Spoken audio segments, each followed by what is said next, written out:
Olá, família Vida Plena, graça e a paz do Senhor a todos. Como é que vocês estão? Passando para compartilhar a palavra com vocês, deixar aqui um alerta, porque tudo que o maligno sempre quis foi roubar a semente.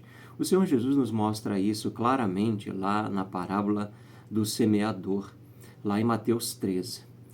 O que eu quero partilhar com vocês tem a ver com isso, com o objetivo do maligno, que é roubar a semente. Esse é o principal objetivo dele. Por quê? Porque a semente não é outra senão a palavra de Deus. A palavra de Deus, a palavra de Cristo para as nossas vidas é aquilo que o Senhor Jesus disse, que é espírito e é vida. Olha o que o Senhor Jesus diz para nós em João capítulo 6, verso 66. E nós vamos compreender que esse é o grande objetivo do maligno nos nossos dias, no nosso tempo, e nós precisamos, cada dia, estar alertas quanto a isso. Ele diz no verso 63, é o Espírito quem dá vida, a carne para nada se aproveita, mas as palavras que eu vos tenho dito são espírito e são vida, ou seja, são espírito que dão vida. O que é que nos dá vida?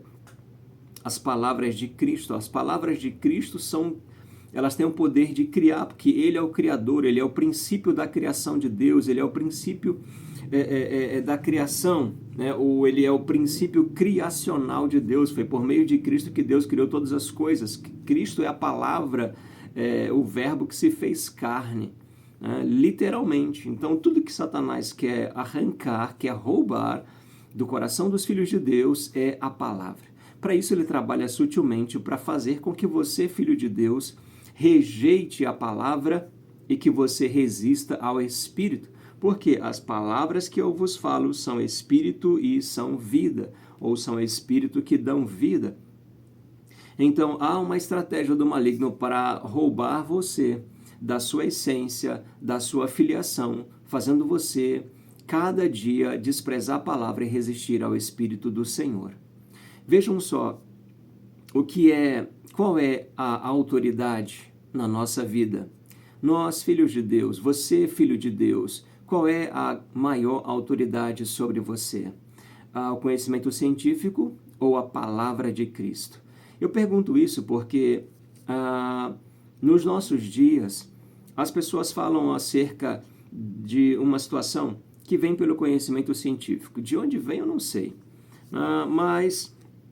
E eu falo isso com desprezo porque isso tem sido colocado sobre a igreja, isso tem sido colocado sobre a pregação do evangelho para roubar as pessoas da oportunidade de viver milagres e transformações na sua vida. Só a palavra de Deus tem o poder para transformar. Então, vejam só, disse que as pessoas expostas a um tipo de palavra, de palestra de 60 minutos, 50 minutos, 1h10, 1h20, né, vamos dizer assim, ela só consegue realmente absorver, ela só vai pegar daquilo tudo só 15%, no máximo 20%. Quando se diz isso, a proposta é justamente fazer com que a igreja, os pastores, os pregadores possam buscar se adequar, se enquadrar dentro desse conceito e desse conhecimento científico. Para quê? Na tentativa de fazer com que a igreja receba mais. Então, cada vez mais se diminui o tempo da mensagem. Por mais que alguém diga, uma palavra bem explicada, ela surte mais efeitos que uma palavra longa. E aí eu não estou falando da questão de explicação. Eu estou falando da mensagem, né? Não vou entrar no mérito da explanação, do conhecimento bíblico de quem ministra, mas eu trato agora justamente desse preceito. Satanás ele sempre vai fazer e lutar para que a gente, como filhos de Deus, sempre olhe para dentro de nós e busque satisfazer as nossas necessidades aqui dessa terra, que são inerentes a esse lugar e inerentes a esse tempo e espaço. Quando Satanás vai provocar Jesus, ele vai tentar Jesus, ele diz 3 vezes, se és filho de Deus, E ele começa dizendo, se és filho de Deus, manda que essas pedras se transformem em pães. Por quê? Ele estava buscando colocar Jesus, ou levar Jesus a olhar para uma necessidade física. Mas é maravilhoso que Jesus dá em resposta a palavra de Deus. A semente é a palavra viva. E isso aqui é espírito e é vida. Por quê? Quando Satanás diz isso, Jesus diz, está escrito. Nem só de pão viverá o homem, mas de toda a palavra que sai da boca de Deus. O que é isso? Isso é a vida no Espírito, isso é discernimento espiritual, isso é percepção espiritual, o que a vida comum não pode te oferecer.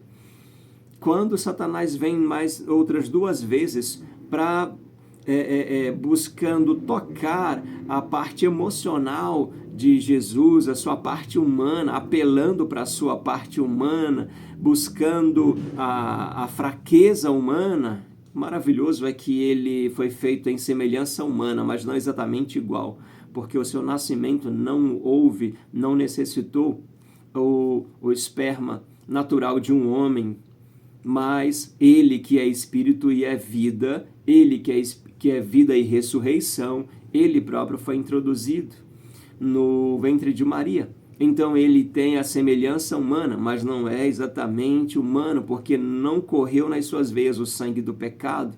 Então Satanás tentou provocar em Jesus essa coisa da necessidade, da aprovação humana que tanto se busca, mas tudo que ele encontrou como resposta foi, está escrito, está escrito. E eu amo ver como o nosso Senhor derrota Satanás com a palavra. E com isso a gente lembra que a palavra de Deus, e o próprio Deus vai dizer para nós em Isaías 56, que as palavras, que ele diz, as minhas palavras, elas vão causar o efeito para o qual elas foram designadas, exatamente como a névoa, que desce ao chão, a neve que cai no chão e a chuva que cai, que vai regar a terra e vai fazer germinar a semente e dar pão ao que come e semente ao que semeia, até que possa voltar outra vez, até que depois de feito esse processo, ela evapora e sobe. Ele diz, assim será toda a palavra que sai da minha boca, ou seja, ela produz vida em mim, ela produz vida em você.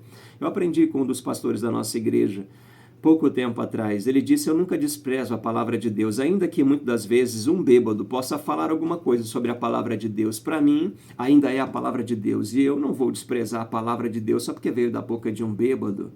E aquilo foi marcante para mim, foi uma experiência maravilhosa. Eu disse, Senhor, eu nunca tinha pensado nisso, e essa é a mais das gloriosas verdades. Mas Satanás tem trabalhado para que a igreja despreze a palavra de Deus e resista ao Espírito Santo. Então as pessoas estão dizendo, e elas dizem que você, para aproveitar melhor o culto e para que você possa ter essa interação, para que a igreja se torne mais relevante nesse tempo, ela não pode simplesmente ter a mensagem, a pregação do evangelho como centro, como a centralidade do culto, como sendo a parte principal do culto. E é isso que muitas das vezes nós vemos. Eu tenho trabalhado, orado e pedido ao Senhor para que jamais nos deixe perder a visão, essa visão. Porque nesse ministério, o principal, o ponto-chave, o ponto central de todos os nossos cultos sempre vai ser a palavra. Sempre vai ser a palavra. Deus habita no meio dos louvores, mas não é por meio dos louvores que as pessoas serão transformadas. E hoje existe o ministério de louvor, existe o ministério de intercessão, existe o ministério de misericórdia, de compaixão, existe ministério de teatro, ministério de dança, e muitas das vezes isso se torna o foco de muitos ministérios. Eu não falo isso como crítica, mas como preocupação de fato no Senhor, porque o centro do culto tem que ser a pregação do Evangelho. E Satanás tem trabalhado isso. Eu ouvi isso em 2017, quando eu ouvi a primeira vez, eu comecei a me angustiar, porque eu disse, como que eu vou conseguir deixar uma mensagem, como a linguagem que foi usada, enxugar uma mensagem de 1 hora, e eu falo muito, 1 hora, às vezes 1h10 para 25 minutos, com o intuito de que esses 25 minutos as pessoas vão ouvir todo ele, vão compreender todo ele. E isso me angustiou demais, e naquele primeiro momento eu quis muito entrar nessa coisa, mas orando ao Senhor e chorando aos pés do Senhor para compreender como que eu conseguiria fazer isso, o Senhor foi me trazendo um alerta, que isso na verdade era só uma estratégia do inimigo, no meio do povo de Deus, Para quê? Para roubar da gente a centralidade do culto, que é da palavra, não é de outra coisa. E claro, muitas pessoas vão ter estratégias para levar as pessoas à igreja. E, bom, as estratégias são válidas, mas elas não podem assumir o lugar da palavra. Muitas delas vão ser o louvor. O louvor é a parte principal do culto, é a parte mais, assim, central do culto, daquela reunião, daquela igreja. E outros é o teatro. O teatro é algo muito bem feito, muito bem elaborado, com pessoas que se dedicam muito e às vezes se tornam isso a referência daquela igreja. E outros são os pequenos grupos, outro é o evangelismo, outro são ações sociais. Esse é o ponto-chave do ministério da igreja. Nossas reuniões é muito mais central a parte da ação social. E, enfim, surge uma série de situações, mas a palavra de Deus, ela tem que estar no lugar de sempre. A centralidade do culto é da palavra. A centralidade do culto da palavra. Me abençoou muito um livro que eu tenho lido e me abençoa muito.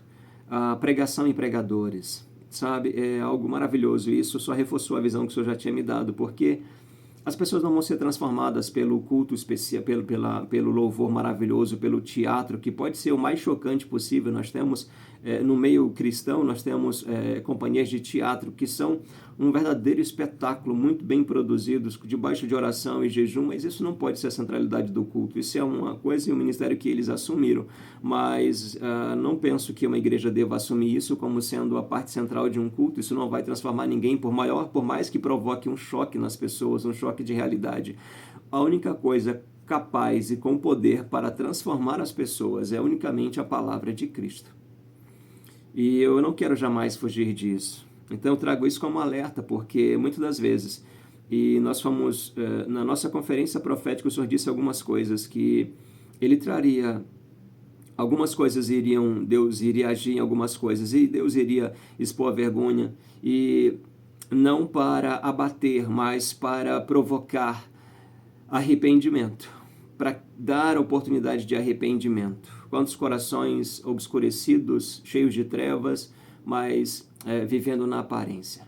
Então, me preocupa e me angustia ver muitas das vezes que a palavra não é a centralidade.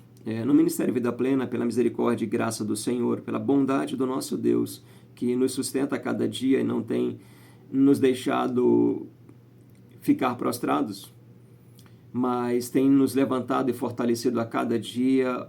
O foco do culto é sempre a palavra. Nada é mais importante do que a palavra. Um cantor que vem de fora, ele não é mais importante do que a palavra. Não me interessa quanto a gente vai investir para trazer esse cantor para ministrar na igreja um louvor. Não. Ele não é a parte central da igreja. Não é ele que vai transformar, não importa quão maravilhosos são os louvores. Não é o ministério de louvor que vai transformar as pessoas, é unicamente a palavra. E aí eu finalizo nesse momento com Romanos capítulo 1, versículo 16, quando a palavra do Senhor vai nos assegurar a seguinte verdade: porque não me envergonho do evangelho, porque é o poder de Deus para a salvação de todo aquele que nele crê. Não me envergonho do evangelho, porque é o poder de Deus. Você não pode dissolver, separar Cristo e o evangelho. Jesus e o evangelho são um só. O evangelho é Jesus e Jesus é o evangelho. Você não pode separar. Você não pode separar a mensagem do evangelho de Cristo, porque Cristo é o evangelho. É a boa notícia de Deus. Aleluia.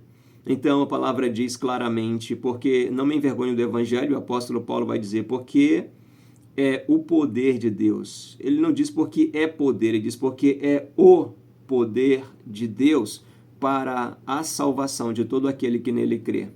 Primeiro do judeu, assim como também do grego. E Romanos capítulo 10, versículo de número 17, a palavra do Senhor vai nos trazer mais uma afirmação gloriosa que jamais podemos esquecer. Glória a Deus. Capítulo 10, verso 17, a palavra do Senhor diz assim: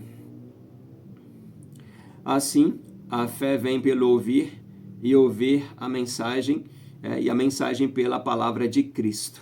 Glória a Deus. Deixa eu ler na versão Almeida atualizada, eu estava na King James. A King James vai falar as boas novas, mas a maioria das pessoas usam muito mais a versão Almeida. Então, a versão Almeida é o seguinte: e assim a fé vem pela pregação, né? Ou por ouvir. A palavra pregação aqui, ela está no lugar da palavra ouvir, né, do original, e a pregação pela palavra de Cristo, né? Pela palavra de Cristo. Então, a palavra de Deus é a única autoridade que nós temos. Na verdade, a maior autoridade é a única autoridade que nós temos. Não são nossos sentimentos, nossas emoções e nem o conhecimento científico. Não me interessa se alguém disse se alguém prova cientificamente que numa palestra apenas 15 a 20% do que é ministrado as pessoas conseguem absorver. E eu acredito nisso desde que seja colocado dentro do seu contexto. Lá numa palestra de faculdade, lá numa palestra de conhecimento secular qualquer. Mas aqui não. Isso aqui é a palavra de Deus, isso aqui é a palavra de Cristo. Ele disse: a palavra que eu vos falo são espírito e são vida. Então não despreze a palavra de Deus, não resista ao Espírito Santo, mas permita que o Senhor encha você com o seu Espírito. E isso é possível a partir da palavra. A transformação da nossa vida só é por meio da palavra. Que o Senhor te abençoe.